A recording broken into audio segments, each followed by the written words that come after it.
Heidi by Johanna Spyri. Read aloud by Samantha Dunn. Chapter 9. Mr. Sessman takes Heidi's part.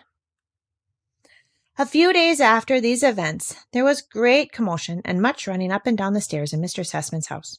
The master had just returned, and Sebastian and Tinette were busy carrying up one package after another from the carriage, for Mr. Sessman always brought back a lot of pretty things for his home. He himself had not waited to do anything before going in to see his daughter. Heidi was sitting beside her, for it was late afternoon, when the two were always together. Father and daughter greeted each other with warm affection, for they were deeply attached to one another.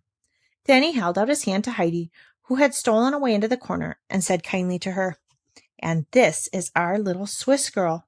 Come and shake hands with me. That's right. Now tell me, are Clara and you good friends with one another? Or do you get angry and quarrel, and then cry and make it up, and then start quarreling again on the next occasion?" "No, Clara is always kind to me," answered Heidi. "And Heidi," put in Clara quickly, "has not once tried to quarrel." "Well, that's all right. I am glad to hear it," said her father, as he rose from his chair. "But you must excuse me, Clara, for I have had nothing to eat all day. Afterwards, I will show you all the things I brought home with me." He found Miss Rottenmeier in the dining room, and when he had taken his place, she sat down opposite to him, looking so gloomy that he turned to her and said, "What is the matter?" "Mr. Sessman," began the lady in a solemn voice, "we have been frightfully imposed upon." "Indeed? In what way?" Mr. Sessman asked as he went on calmly drinking his wine. "Well, I supposed I was getting a well-behaved and nicely brought-up little Swiss girl for Clara's companion, but I have been shockingly, disgracefully imposed upon." "But how? What is there shocking and disgraceful?" "I see nothing shocking in the child," remarked Mr. Sessman quietly. "If you only knew the kind of people and animals she has brought into the house during your absence! The tutor can tell you more about that." "Animals? What am I to understand by animals, Miss Rottenmeier?" "It is past understanding. The whole behavior of the child would be past understanding if it were not that, at times, she is evidently not in her right mind." At that moment the door opened and the tutor was announced. "Ah, there is someone," exclaimed Mr. Sessman, "who will help to clear up matters for me. Take a seat," he continued as he held out his hand for the tutor.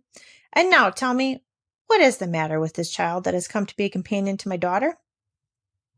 The tutor started in his usual style.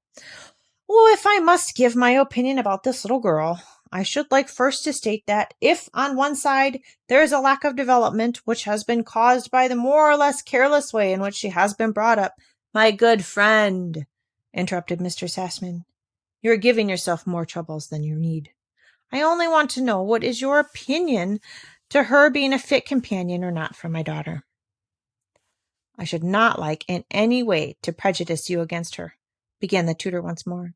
"For if on the one hand there is certain inexperience of ways of society, owing to the uncivilized life she led up to the time of her removal to Frankfort, on the other hand she is endowed with certain good qualities, and, taken on the whole— Excuse me, my dear sir, do not disturb yourself, but I think my daughter will be wanting me." And with that Mr. Sessman quickly left the room and went into the study to talk to Clara.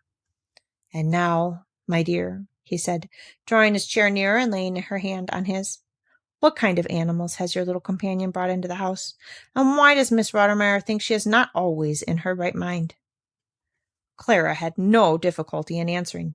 She told her father everything about the tortoise and the kittens, and explained to him what Heidi had said the day Miss Rottenmeier had been put in such a fright. Mr. Sessman laughed heartily at her recital. "So you do not want me to send the child home again?" he asked. "You are not tired of having her here?" "Oh, no, no," Clara exclaimed. "Please do not send her away. Time has passed much more quickly since Heidi has been here, for something fresh happens every day, and it used to be so dull, and she has always so much to tell me." That evening, when Mr. Sessman and Miss Rottenmeier were alone, settling the household affairs, he informed her that he intended to keep Heidi for his daughter, liked her as a companion.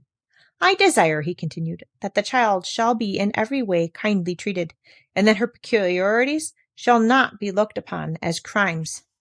If you find her too much for you alone, I can hold out a prospect of help, for I am expecting my mother here on a long visit, and she, as you know, can get along with anybody, whatever they may be like."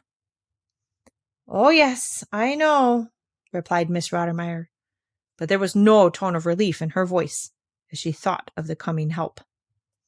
Mr. Sassman was only home for a short time. He left for Paris again before the fortnight was over, comforting Clara with the prospect of her grandmother's arrival, which was about to take place in a few days' time.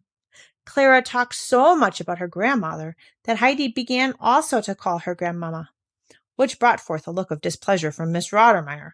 As she was going to her room that night, Miss Rottermeier waylaid her and gave her strict orders not to call Mrs. Sassman grandmamma, but always to say Madame.